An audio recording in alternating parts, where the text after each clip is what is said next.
بسم اللہ الرحمن الرحیم۔ السلام علیکم معزز طلباء کرام، آپ سب کیسے ہیں؟ آج ہم نور الانوار کے سبق نمبر 89 کو پڑھیں گے۔ آج کے سبق کا عنوان ہے ایک اور احتیاط۔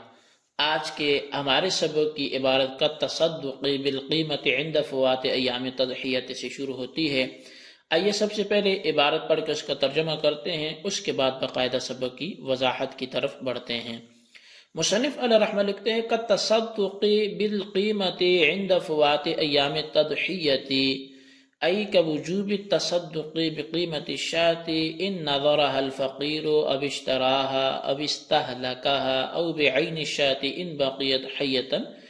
عند فوات ایام التضحیۃ ایضا للاحتیاط۔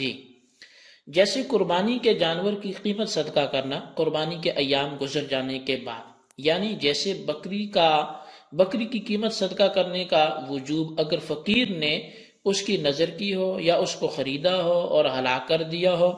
یا نفس بکری صدقہ کرنے کا وجوب اگر وہ بکری زندہ رہ جائے قربانی کے ایام گزر جانے کے بعد۔ کل فدیت للصلاۃ فہو تشبیہ بالمسألۃ المقدمۃ وجواب عن سوال مقدر۔ کہتے ہیں یہ نماز میں فدیے کی طرح یہاں بھی احتیاطاً یہ وجوبی بات ہوگی، اور یہ گزشتہ مسئلے سے اس کو تشبیہ دینا ہے، اور یہ گویا ایک سوال مقدر کا جواب بھی ہے۔ تقریرہ ان ما لا يعقل شرعا لا يكون له قضاء وخلف عند الفوات والتضحیۃ ای اراقۃ الدم فی ایام النحر غیر معقولۃ لأنه اتلاف الحیوان فینبغی الا یجوز قضاؤها بالتصدق بعین الشاة او بالقیمت بعد فوات ایامها۔ کہتے ہیں اس سوال کی تقریر یہ ہے کہ جو چیز شرعی طور پر غیر معقول ہو اس کے لیے فوت ہو جانے کے بعد کوئی قضاء اور خلیفہ نہیں ہوتا، اور تضحیہ یعنی ایام نحر میں خون بہانا ایک غیر معقول چیز ہے کیونکہ یہ حیوان کو ضائع کرنا ہے۔ بس مناسب ہے کہ ایام نحر گزر جانے کے بعد نفس بکری یا اس کی قیمت صدقہ کرنے سے اس کی قضا کرنا جائز نہ ہو۔ تو اب فاجاب سے مصنف علیہ رحمہ کے جواب کو ذکر کر رہے ہیں۔ تو کہتے ہیں فاجاب بان وجوب التصدق وبالقیمت تصدق بالقیمت او بالشاة بعد فوات الایام للاحتیاط لا للقضاء۔ تو مصنف نے سوال کا یہ جواب دیا کہ ایام نہر جو ہیں وہ گزر جانے کے بعد نفس بکری یا قیمت صدقہ کرنے کا وجوب جو ہے وہ احتیاطاً ہے، قضاءً نہیں ہے۔ وذلك لأن التضحية في أيامها تحتمل أن تكون أصلا بنفسها وتحتمل أن تكون خلفا بأن يكون التصدق بعين الشاة أو بقيمتها أصلا۔ اور یہ احتیاط اس لیے ہے کہ ایام نحر میں قربانی کرنا بذات خود اصل ہونے کا احتمال رکھتا ہے، اور خلیفہ یعنی قائم مقام ہونے کا بھی احتمال رکھتا ہے، بہین طور پر کہ نفس بکری یا اس کی قیمت صدقہ کرنا اصل ہو اور قربانی کی طرف محض ضیافت کے سبب منتقل ہوا ہو۔ لأن الناس اضیاف اللہ تعالی فی هذه الایام، چونکہ ان دنوں میں لوگ اللہ کے ہاں وہ مہمان ہوتے ہیں۔ والضیافت انما تکون باطیب الطعام وهو عند اللہ اللحم المزکی المراق منه الدم لیکون اول تناول الناس من طعام الضیافت المکرمات۔ اس لیے کہ لوگ ان ایام میں اللہ تعالیٰ کے مہمان ہیں، اور مہمانی عمدہ قسم کے کھانے سے ہوتی ہے، اور عمدہ قسم کا کھانا اللہ کے نزدیک وہ پاکیزہ گوشت ہے جس سے خون بہا دیا گیا ہو، تاکہ مہمانوں کا اولین کھانا ضیافت مکرمہ کا وہ طعام ہو۔ فما دام كانت الایام موجودة قلنا ان التضحیۃ اصل برأسها وعملنا بالمنصوص۔ تو پس جب تک ایام قربانی موجود ہوں تو ہم کہیں گے کہ قربانی کرنا خود اصل ہے، اور ہم منصوص پر عمل کریں گے۔ وَإِذَا فَاتَتِ الْأَيَّامُ صِرْنَا إِلَى الْأَصْلِ وَقُلْنَا إِنَّ التَّصَدُّقَ بِعَيْنِ الشَّاةِ أَوْ بِالْقِيمَةِ هُوَ الْأَصْلُ فَحَكَمْنَا بِهِ۔ تو پس جب یہ ایام گزر جائیں تو ہم اصل کی طرف رجوع کریں گے اور ہم کہیں گے کہ نفس بکری یا اس کی قیمت کا صدقہ کرنا ہی اصل ہے، لہذا ہم اسی اصل کا حکم کریں گے۔ ثم اذا جاء العام الثاني لم تنتقل من هذا الحكم ولم نقل بقضائها على ما كان في العام الاول، پھر جب دوسرا سال آئے گا تو ہم اس حکم سے منتقل نہیں ہوں گے اور نہ اس کی قضاء کے قائل ہوں گے اس کے مطابق جو پہلے سال میں تھا۔ جی طلبہ کرام، یہ ہمارے آج کے سبق کی عبارت اور اس کا ترجمہ تھا۔ آئیے اب اس کی وضاحت کی طرف بڑھتے ہیں۔ صاحب منار نے کہا کہ جس طرح قضاء نماز کے لیے فدیہ کا واجب ہونا احتیاط پر مبنی ہے، اسی طرح اگر کسی ایسے آدمی نے جس پر قربانی کرنا واجب نہ ہو کسی متعینہ جانور کی قربانی کی نظر کر لی یا قربانی کرنے کی نیت سے کوئی جانور خریدا مگر قربانی کے ایام گزرے گئے اور یہ شخص قربانی نہ کر سکا، تو وہ جانور جس کی نظر کی تھی یا قربانی کی نیت سے خریدا تھا اگر زندہ ہو تو بعین ہی اس جانور کو احتیاطاً صدقہ کرنا یہ واجب ہوگا، اور اگر وہ جانور زندہ نہ ہو تو اس کی قیمت کا صدقہ کرنا احتیاطاً واجب ہے۔ اب صاحب نور الانوار کہتے ہیں کہ یہ مسئلہ یعنی ایام اضحیہ گزر جانے کے بعد بعین ہی جانور کے صدقہ کا واجب ہونا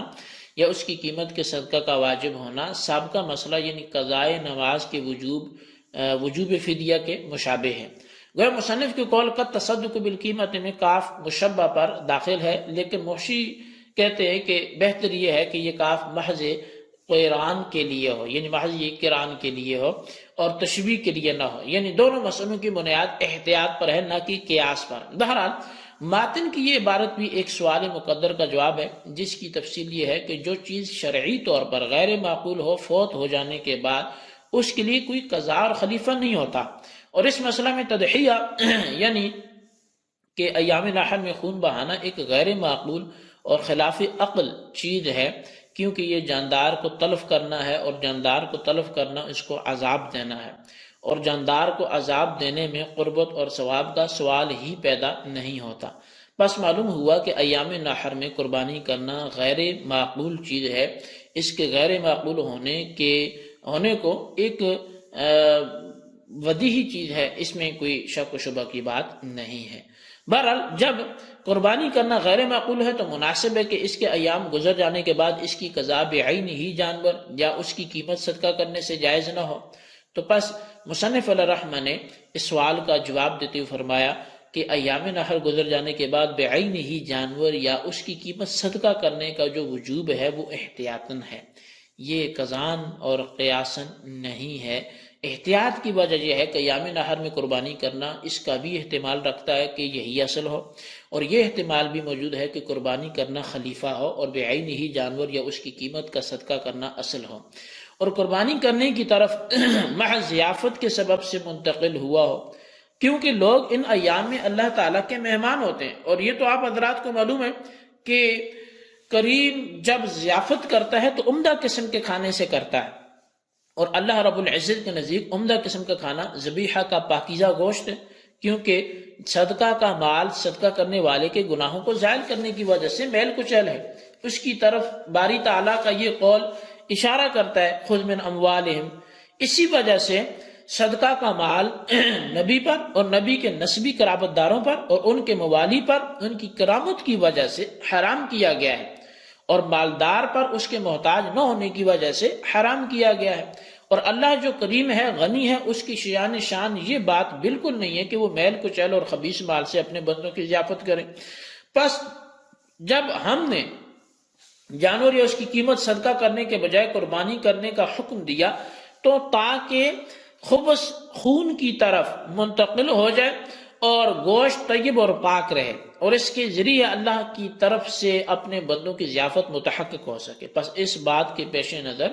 اللہ کے مہمان سب سے پہلے عمدہ کھانا تناول کریں۔ یہ کہا گیا ہے کہ جب تک ایام نحر موجود ہیں تو قربانی کرنا اصل ہے، اور اس صورت میں حدیث رسول جو ہے اس پر بھی عمل ہو جائے گا، اور جب یہ ایام گزر جائیں گے تو ہم اصل کی طرف رجوع کریں گے اور یہ کہیں گے کہ بعین ہی جانور یا اس کی قیمت صدقہ کرنا ہی افضل ہے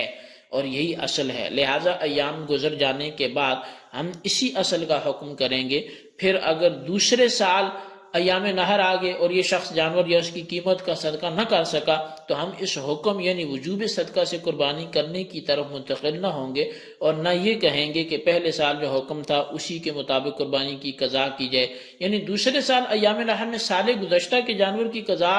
قربانی کرنے کا حکم نہیں دیں گے، بلکہ اب اس جانور کا صدقہ کرنا ہی واجب ہوگا۔ بہرحال جب یہ بھی احتمال ہے کہ ایام نحر میں قربانی کرنا اصل ہے اور یہ بھی احتمال ہے کہ جانور یا اس کی قیمت کا صدقہ کرنا اصل ہے، تو ایام نحر گزر جانے کے بعد پہلے احتمال کی بنا پر تو جانور یا اس کی قیمت کا صدقہ کرنا قضا اور خلیفہ ہوگا، لیکن دوسرے احتمال کی بنا پر قضا نہ ہوگا بلکہ اصل ہوگا۔ بس پہلے احتمال کی بنا پر تو یقیناً جانور یا اس کی قیمت کا صدقہ کرنا ناجائز ہے،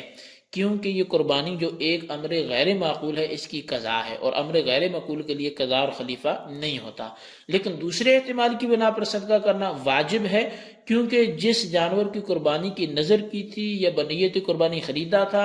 اس کا صدقہ کرنا ہی اصل تھا۔ ذبح کرنے کا حکم تو محض ضیافت کے سبب سے دیا گیا تھا، پس ایک صورت میں چونکہ جانور یا اس کی قیمت کا صدقہ کرنا واجب ہے اس لیے احتیاطاً صدقہ کرنے کا حکم دیا گیا۔ حاصل یہ کہ ایام نحر گزر جانے کے بعد نفس جانور یا اس کی قیمت کا صدقہ کرنا قضا اور قیاس کے طور پر نہیں بلکہ احتیاط کے طور پر ہے۔ جی طلبہ کرام، یہ ہمارے آج کے سبق کی عبارت اور اس کی ترجمہ، اس کی وضاحت تھی۔ اس کے خلاصے کو اپنے رجسٹر پر ضرور لکھیں اور بالخصوص ان سوالات کے جوابات دیں۔ سوال نمبر 1 یہ ہے کہ آئندہ سال آ جائے تو پچھلے سال کی قربانی کا کیا حکم ہوگا، تحریر کریں۔ اور سوال نمبر 2 یہ ہے کہ صدقہ انبیاء اور ان کے قرابت داروں اور ان کے موالی پر کس وجہ سے حرام کیا گیا، وجہ تحریر کریں۔ اللہ تبارک و تعالیٰ سے دعا ہے جو کچھ ہم نے پڑھا سنا اسے یاد رکھنے کی توفیق نصیب فرمائے، آمین بجاہ نبی الامین صلی اللہ علیہ وسلم۔